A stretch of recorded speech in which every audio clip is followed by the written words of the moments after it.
On 2nd April 2022, Transi Jamaludin had found dead in his room and the post-mortem reported that he died due to the heart attack.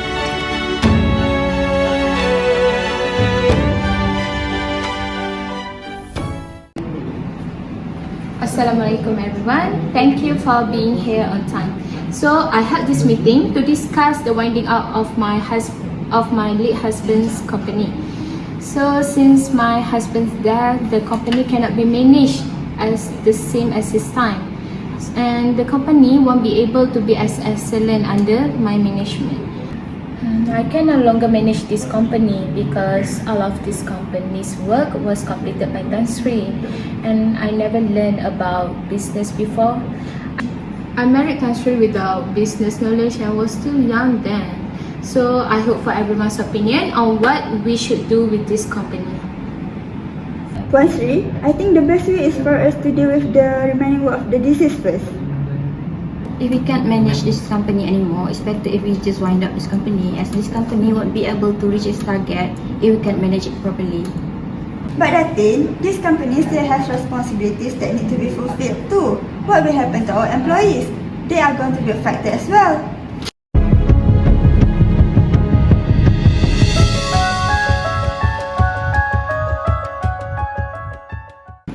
I think that's enough. Everyone must propose a motion, so we will decide immediately in this shareholder meeting. As for me, I recommend that this company to continue business as usual. For me, I recommend that we just wind up this company voluntarily. I agree with you, Datin D, because it is the best way for our company. If we continue to operate the company, it will add more financial problems and burden us. If that is so, I agree with that indeed. This may be the best for our company. So let's cast the vote. I reluctantly agree to the suggestions. However, considering all the consequences, if I decide otherwise, I will just proceed to wind up this company. If that is so, we should seek legal advice to continue the proper process and procedure. I agree with that indeed. I suggest we arrange an appointment with the Tuan Ilham, Faiz and Co. since that is the law firm's expertise. I can arrange the appointment if everyone agrees. I agree. I agree with you, Jane.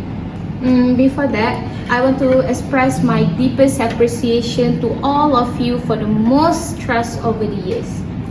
Right, Wan Sri? With that, I adjourn our meeting to any other date. Thank you.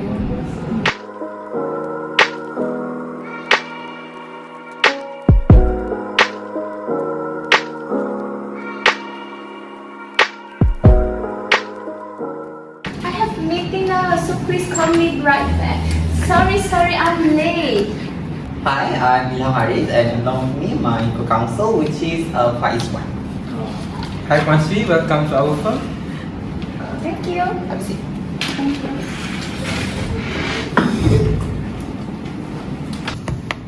Alright, Datin.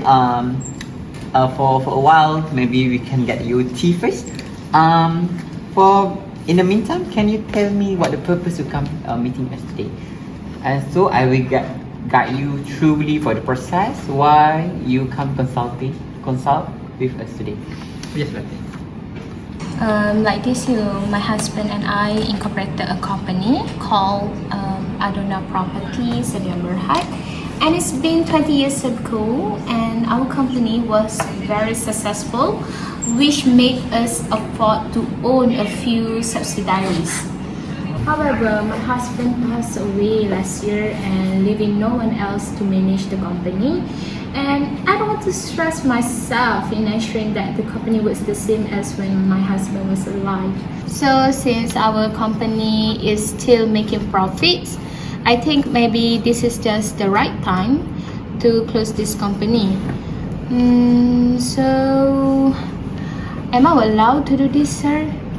Oh, Mustfar, so you are saying that you are done with managing your late husband company, but before that, are there any financial problems with your company? I think no, there is no problem at all.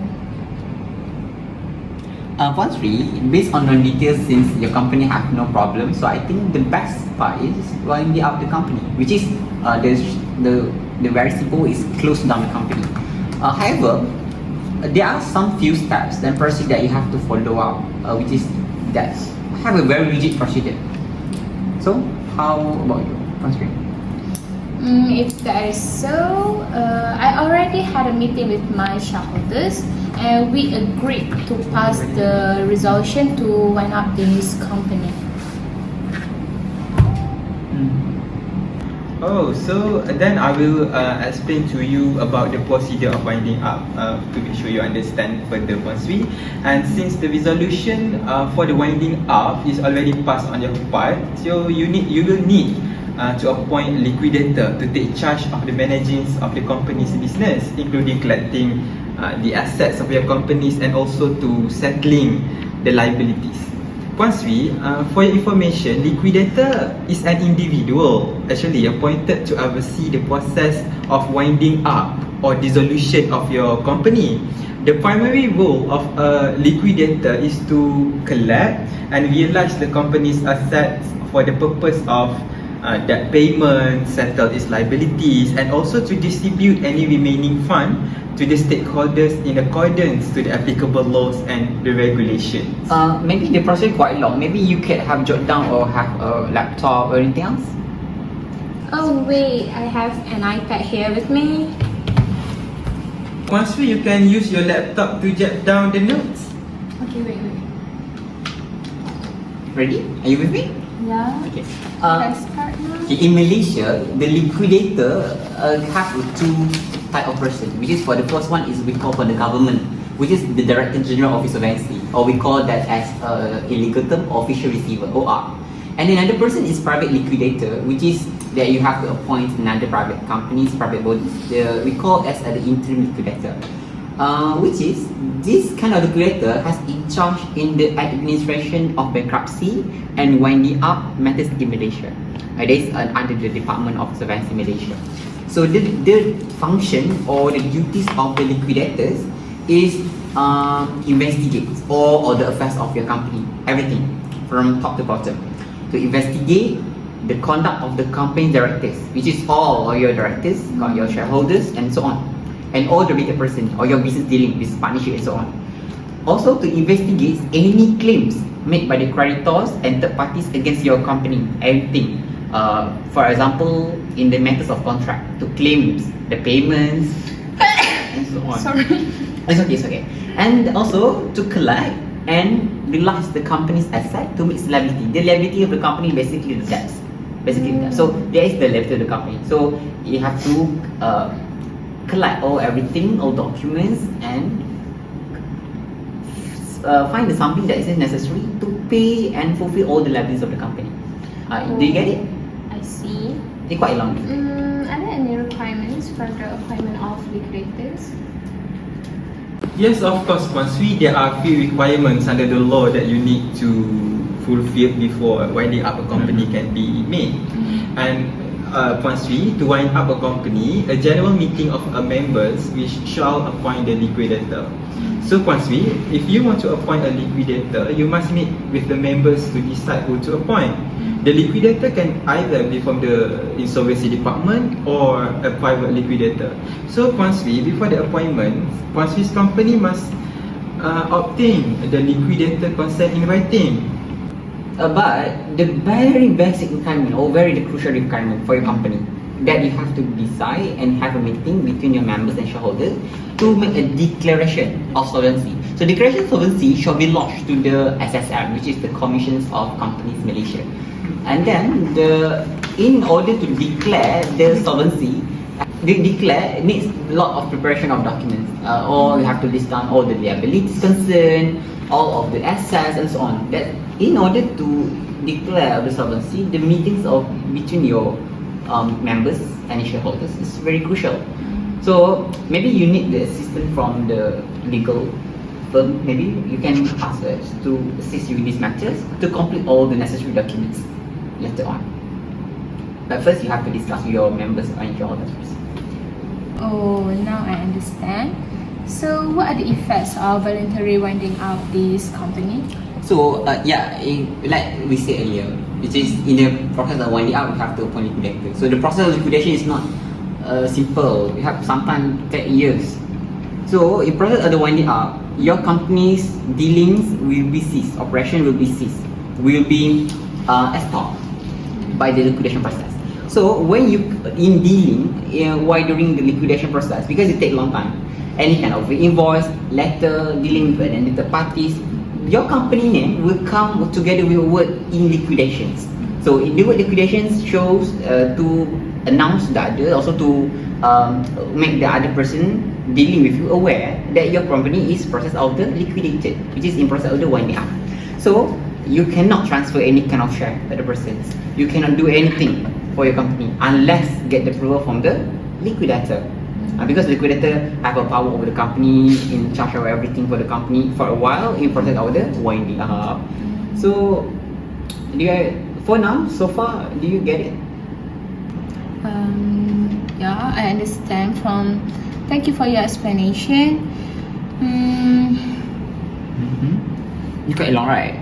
Yeah. So maybe you discuss your company's members and shareholders, and You come back to us later again for the consult. Maybe I can find you a suitable time for our next meeting. Yeah, that's great. When yeah? maybe on I need next to month. see my schedule first. We are our firm fee on 1st June. Oh, 1st June. Yes, I'm free on that day. Yeah, you can proceed. You can bring along with you your shareholders or members, and also necessary documents about the company's profile, company's record, ledger, and so on. Understood. Yeah, later I will come back with my shareholders. I guess that's all for today. So see you guys on that day. This is a document you can bring more. Okay, thank you. Hi, do you feel right now? Yes. Yes, I want to discuss about the matter regarding feng shui. Really? I don't know. Yes.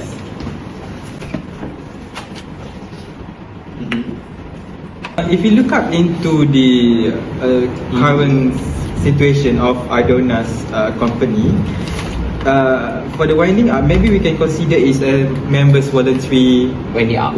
Yes, and so we have to refer to this section 3432 of the Companies Act 2016, right? So the first thing that we need to prepare is the declaration of solvency. So far, yes, they have to prepare for declaration of solvency, which is to declare about their financial status.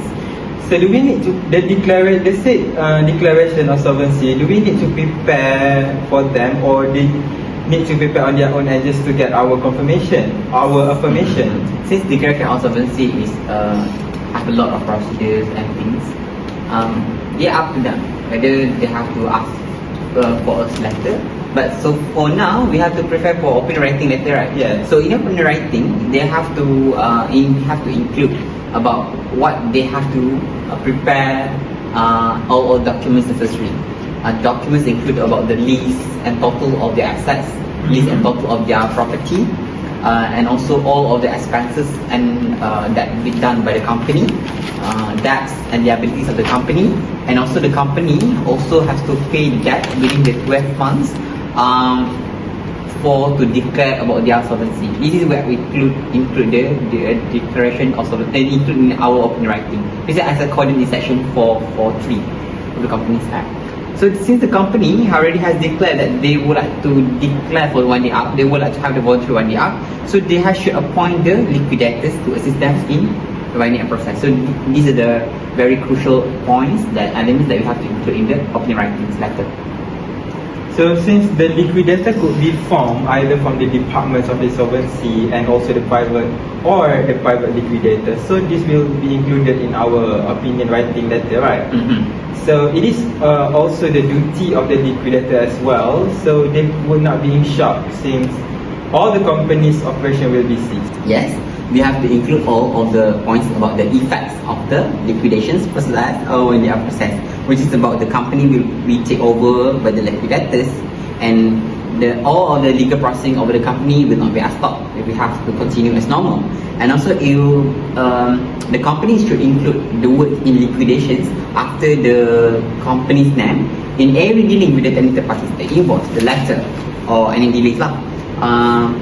So it will make the third parties aware about the status of the the status of the company right now, which is in liquidation process.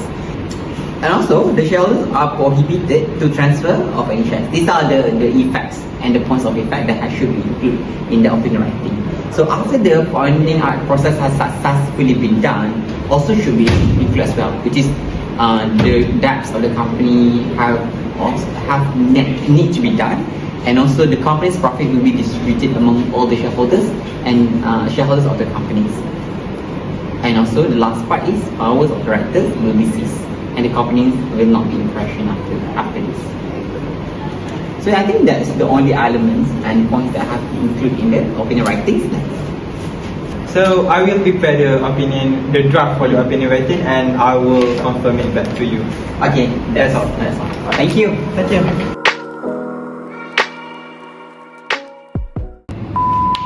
Assalamualaikum everyone. Thank you guys for being here. Hi everyone.